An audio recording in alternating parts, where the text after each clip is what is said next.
Hello friends, कैसे हैं आप लोग। Welcome to CS centre. हम इसमें डिस्कस करने जा रहे हैं जो स्टैटिक्स पार्ट न्यूज में होता है उसको लेकर के। आज का जो टॉपिक होगा पॉलिटी करंट अफेयर से हम रिलेट करेंगे।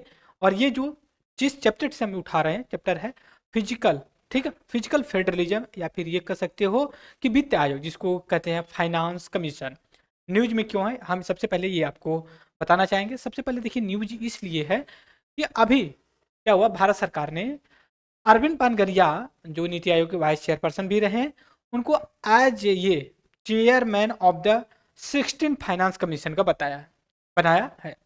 और दूसरा न्यूज में जो है, प्रेसिडेंट इनको जो है कि अपॉइंटमेंट करते हैं और प्रेसिडेंट इनके जो 4 मेंबर होते हैं उनको भी अपॉइंट करते हैं। तो उनमें से 3 को permanent member as a permanent member और एक को as a part time member के रूप में डिक्लेयर किया। तो यहाँ पे बहुत बड़ा क्वेश्चन बनता है। सबसे बड़ा अगर क्वेश्चन बनता है फाइनेंस कमीशन को लेकर के, रियल में फाइनेंस कमीशन है क्या, कौन अपॉइंट करता है, क्या संविधान में मेंशन है और इसका काम क्या होता है, काम होता है तो किस आधार पे ये काम करता है। अभी तक कितने फाइनेंस कमीशन बनाए गए हैं। देखिए 2024 चल रहा है। अब आने वाले समय में 2000 जो 26 है, इससे जो कि 2 साल 3 साल पहले जो कि स्टैब्लिश किया जाता है। और जो फाइनेंस कमीशन स्टैब्लिश किया जाता है 5 साल के लिए किया जाता है। अभी जो टेन्योर चल रहा है 15वें वित्त आयोग का चल रहा है, हम सभी को पता है ये चीज़। और इसे 14 13 12 11 रहा होगा। तो अब प्रेजेंट टाइम में 2026 से जब चलेगा, ये जो है कि आपका 16 फाइनेंस कमीशन के रूप में जाना जाएगा। क्वेश्चन जो कई तरीके से बनते हैं, अभी तक कितने जो कि फाइनेंस कमीशन इस्टेब्लिश किए गए हैं, हाउ मेनी, और इसको क्या इस्टेब्लिश जो किया गया है कॉन्स्टिट्यूशन में है या नहीं है, इसको अपॉइंट कौन करता है, अपॉइंट कौन करता है, उसके बाद इनका टेन्योर कितना होता है, टेन्योर कार्य मतलब कार्य, और अपॉइंटमेंट का मतलब इसका नियुक्ति, नियुक्ति कितने दिन की होती है, और ये क्या वर्क होता है इनका, और कितने तरह के काम होते हैं इनका, और ये क्या मल्टी मेंबर बॉडी है, मल्टी मेंबर है या फिर सिंगल मेंबर का होता है। इन सभी चीज़ों को ध्यान में रखना होता है, तब आगे चल करके हमें बात करनी होती है।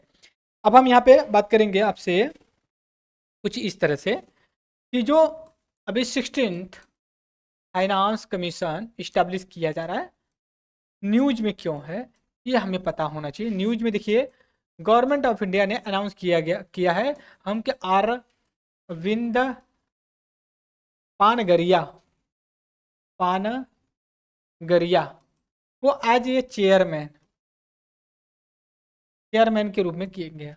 और दूसरा जो न्यूज में है, अभी 4 लोगों को एज ए मेंबर के रूप में मतलब नियुक्त किया गया है। 3 परमानेंट है, ठीक है, परमानेंट है, और एक जो है कि पार्ट टाइम है, ठीक है, पार्ट टाइम के मेंबर है। परमानेंट इन द सेंस ये कि full time member, full time member के रूप में इनको किया गया। तो इसमें सवाल बन सकता है कौन है, ये कौन है, पहली चीज।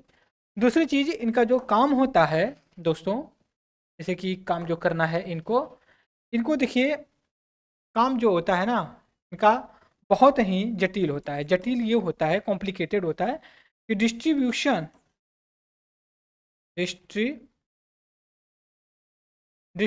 ऑफ द टैक्सेस को लेकर के ये बात करते हैं। आप समझ रहे हो, किनके किनके बीच में, केंद्र और राज्य के बीच। और ये जो टैक्स का डिस्ट्रीब्यूशन करते हैं ना, ये वर्टिकल भी होता है और ये हॉरिजेंटल भी होता है।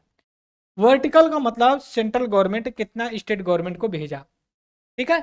दूसरा चीज, हॉरिजेंटल का मतलब ये होता है राज्यों के बीच, बिटवीन स्टेट्स। सपोज करिए गोवा छोटा सा स्टेट है, गोवा को 100 रुपया मिला, उत्तर प्रदेश को भी 100 रुपया मिले, ये तो सही नहीं है ना। तो इस वजह से उनको क्या है कि गोवा को हो सकता है कि 100 रुपया मिले, और जो कि यूपी को हो सकता है कि 100,000 करोड़ मिल जाए। पानी देना जरा, ठीक है। तो इन सभी चीज़ों को हमें अपने दिमाग में बैठा करके चलना है, कैसे है क्या है, कैसे ये काम करता है। अब हम चलेंगे अभी कुछ फैक्ट्स है, उसके बाद जो कि हम कॉन्सेप्ट पे चलेंगे, बात करेंगे।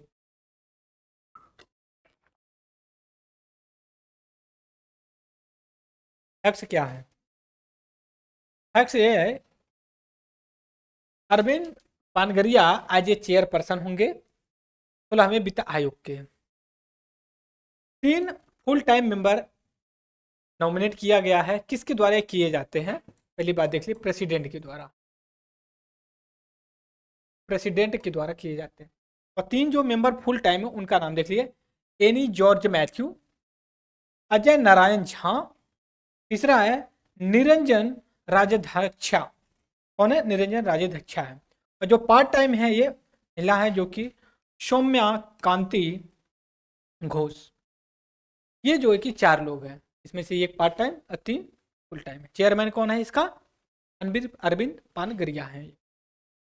और ये जो फाइनेंस कमीशन इस्टेब्लिश किया जाता है, ठीक है, ये अंडर आर्टिकल 280 जो संविधान में मेंशन है। तो दैट्स वाई फाइनेंस कमीशन क्या होगा? कॉन्स्टिट्यूशनल बॉडी होगा।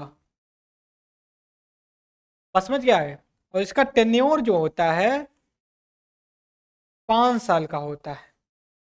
बात समझ गए? इसका टेन्योर कितने दिन का होता है? 5 साल का होता है, ये हमें पता होना चाहिए।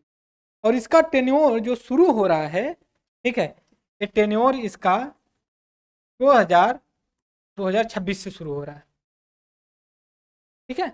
और ये फाइनेंस कमीशन का अभी देखिए 2024 चल रही है ना, एक सेकेंड यहाँ से देख रहे हैं, अभी ये 2024 चल रही है, इसमें इस्टेब्लिश किया गया। तो 2024, 2025 एंड 2026, जब 2026 का बजट सेशन चलेगा, बजट सेशन होगा, उसी में सबमिट किया जाएगा फाइनेंस कमीशन की रिपोर्ट, 16th फाइनेंस कमीशन की रिपोर्ट। अब देखिए ये काम क्या करेंगे, ये भी हमें पता होना चाहिए कि ये वर्क क्या करते हैं, वर्क क्या करेंगे। ये टैक्सेस का डिस्ट्रीब्यूशन करेंगे, डिस्ट्रीब्यूशन किनके किनके बीच? Government of India, government of India या फिर union and state government, state government के बीच में ये करेंगे। बात समझ गए? चीज हो गया। दूसरी चीज किस बेस पे किया जाए, तो गवर्नमेंट ऑफ इंडिया इनको क्या करती है? टर्म्स ऑफ रेफरेंस, TOR तो कहते हैं टर्म्स ऑफ रेफरेंस, रेफरेंस के रूप में इंडिकेट। हालांकि जो अभी 16वां वित्त आयोग है, ठीक है, जो 16th फाइनेंस कमीशन है, इसके लिए टर्म्स ऑफ रेफरेंस अभी डिक्लेयर नहीं किए गए, क्या क्या टर्म्स ऑफ रेफरेंस इसके होंगे। और फाइनेंस कमीशन जो ये है आपका, अगर इंडिकेट जो कर रहे हैं, ये क्या करता है? जो इंडिया का फिजिकल फेडरलिज्म है, फेडरलिज्म उस पर ये काम करता है। मतलब फेडरलिज्म का मतलब क्या है? Division of the power, power, शक्ति का विभाजन, शक्ति का विभाजन, विभाजन किसके किसके बीच? गवर्नमेंट ऑफ इंडिया, जिसको यूनियन के नाम से भी जानते हैं, यूनियन गवर्नमेंट प्लस स्टेट्स के बारे में, उत्तर प्रदेश, बिहार, तमिलनाडु, झारखंड की बात करते हैं इसको लेकर। और ये जो डिवीजन ऑफ द पावर या फिर वर्क फेडरलिज्म की बात करते हैं, ये जो आपका 7th शेड्यूल होता है, उसमें 3 लिस्ट रखी गई हैं। एक यूनियन लिस्ट है, दूसरी स्टेट लिस्ट है, और तीसरी कॉन्करेंट लिस्ट है, कॉन्करेंट लिस्ट।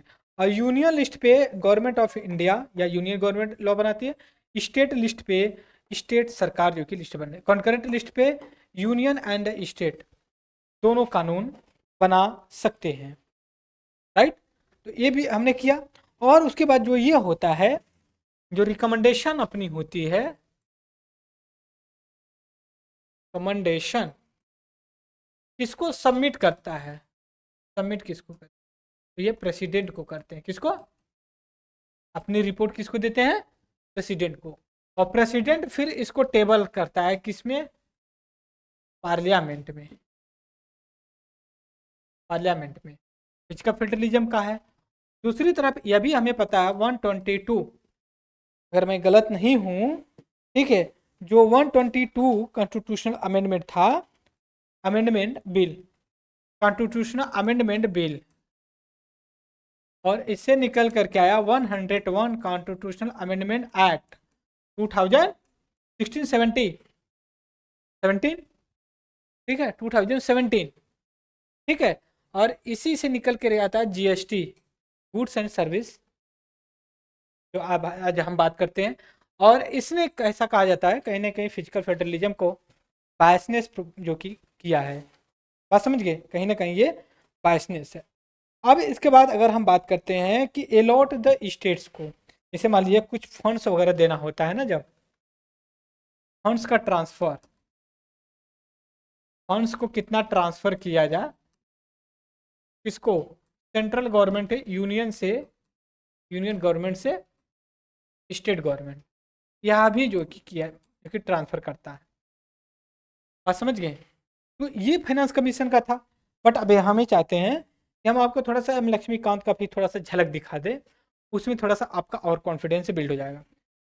आर्टिकल 280, जो आर्टिकल 280 हमने पहले भी किया था, कॉन्स्टिट्यूशन में मेंशन किया गया, करते हैं। कमीशन एक तरह से क्वासी जुडिशरी बॉडी है, लेकिन अगर क्वासी जुडिशरी ना दे तो कॉन्स्टिट्यूशनल बॉडी के रूप में मेंशन कर सकते। प्रेसिडेंट ऑफ इंडिया जो राष्ट्रपति होते हैं, जो राष्ट्रपति होते हैं, हर 5 साल पे इसको इस्टेब्लिश, राइट। दूसरी चीज कंपोजिशन की बात करते हैं, एक इसका चेयरमैन होगा, 4 अदर मेंबर जो कि इनके होंगे। हमने कहा उनमें 3 को एज ये फुल टाइम मेंबर, एक को एज ये पार्ट टाइम मेंबर के रूप में किया गया। अगर आपसे सवाल पूछे कि इनमें से कौन सा पार्ट टाइम मेंबर के लिए, तो सौम्या जो घोष करके हैं, ठीक है, सौम्याकांत घोष, उनको आप कह सकते हो कि नहीं, पार्ट टाइम के मेंबर। कॉन्स्टिट्यूशन जो अथोराइज किया गया है पार्लियामेंट को कि डिटरमाइन द क्वालिफिकेशन, तो मतलब ये है किसको एज ये चेयरमैन और द मेंबर बनाया जाए वित्त आयोग का, ऐसा संविधान में नहीं है। इस संविधान ने पार्लियामेंट, संसद को बता रखा है भैया आपका जो मन करे, जी योग्यता, उनको आप कर सकते हो। आप चाहे तो एक्सपर्ट को, चाहे गधे को करके बना दीजिए, ये चीज़ है। क्वालिफिकेशन की जनरली अगर देखा जाए क्या होता है चेयरमैन और मेंबर के लिए, जनरली जज the high court and qualified के बराबर होना चाहिए, या फिर ये समझ सकते हो इस तरह से कि इमिनेंट इकोनॉमिस्ट होना चाहिए। जैसे अरविंद पानगरिया सर है, कोई लॉयर तो है नहीं, बहुत बड़े इकोनॉमिस्ट हैं, तो किया गया। तो इस बात से ये चीज़ झलकती है यहाँ पे, नहीं वैसा कुछ नहीं है, ठीक है। थोड़ा सा हमें टाइम दे। हो हो गया।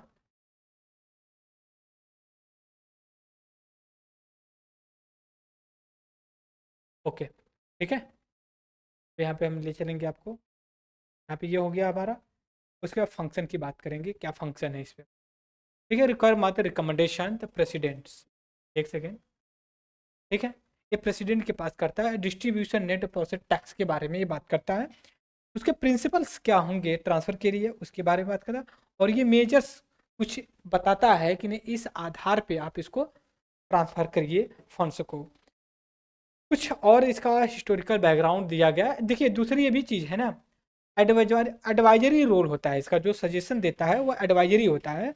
और इसी के साथ मैं यह भी आपको बताना चाहता हूँ यहाँ पे, जो 15 फाइनेंस कमीशन था, हाँ 15वां जो फाइनेंस कमीशन था, ये रिकमेंडेशन दिया था 41%, ठीक है। 41% जो है टैक्स या रेवेन्यू, रेवेन्यू ट्रांसफ़र की जाएगी, ट्रांसफ़र किया जाएगा किसको? स्टेट्स को। लेकिन जब हम 14 फाइनेंस कमीशन की बात करते हैं, 14 वित्त आयोग की, उसने कहा था 42%, 1% घटा दिए। ठीक है, कितने प्रतिशत? 1% घटा दिया गया। 1% घटाना बहुत बड़ा अमाउंट होता है। ठीक है, कोई रुपए का नहीं है, लाख करोड़ में जो कि ये बात करते हैं। इस चीज़ को लेकर के हमें ये पता होना चाहिए। और दूसरी चीज़ ये है कि ये जब जब फाइनेंस कमीशन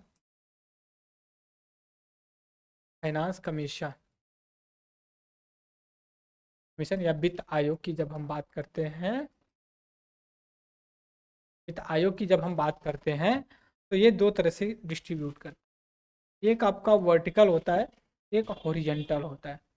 वर्टिकल सा यहाँ पे कॉन्टेक्स्ट ये है कि सेंट्रल गवर्नमेंट से स्टेट गवर्नमेंट के पास कितना जा रहा है। ठीक है, जैसे इसने कहा कि हम 41% जो है कि ट्रांसफ़र करेंगे, तो 41 में सभी आ गए। ठीक है, 41%। ठीक है ना। जब हॉरिजेंटल की बात करते हैं, यूपी को हो सकता है जो है कि 1 लाख रुपए मिल जाए, और गोवा को हो सकता है 1,000 रुपया मिले। ठीक है, तो मतलब ये एरिया को, पहली बात तो एरिया को भी डिसाइड किया जाता है। दूसरी फॉरेस्ट कवर को दिया जाता है। तीसरी एग्रीकल्चर प्रोडक्शन इकोनॉमी के पॉइंट ऑफ व्यू से। पाँचवा चौथा, अब एक देखिए पॉपुलेशन का भी जो कि वर्ड यूज किया जाता है। तो इस पे लेकर के जो साउदर्न इंडियन का जो स्टेट्स हैं वो काफ़ी चिंता जाहिर करते हैं और तिलमिला जाते हैं, कहते हैं भाई हमें तो पनिशमेंट दोनों तरफ से किया जा रहा है, तो ये जो है कि सही नहीं है। बात समझ गए। अब इसके अलावा कोई चीज़ बचती नहीं फाइनेंस कमीशन में कि नहीं कि जो हमें फिर से डिस्कस करना चाहिए। लगभग मैंने 99% जो कि डिस्कस कर दिया है। और जब हम 15वें फाइनेंस कमीशन की बात करते हैं ना, 15वें फाइनेंस कमीशन की एक बार झलक देख लेते हैं। 15th फाइनेंस कमीशन की इसने 2 रिपोर्ट दिया था, एक रिपोर्ट और 2 रिपोर्ट। 2 रिपोर्ट इसने दिया था। एक रिपोर्ट इसने दिया था 2020-21 का, 2020-21 का, और दूसरा 2021 एंड 25-26 का दिया था। बात समझ गए।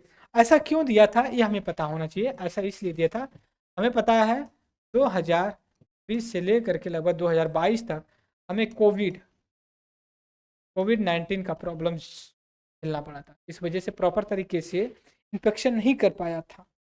राइट, तो आज के डिस्कशन में इतना ही रहेगा दोस्तों। तब तक के लिए thank you very much discussion. जय हिंद, जय भारत।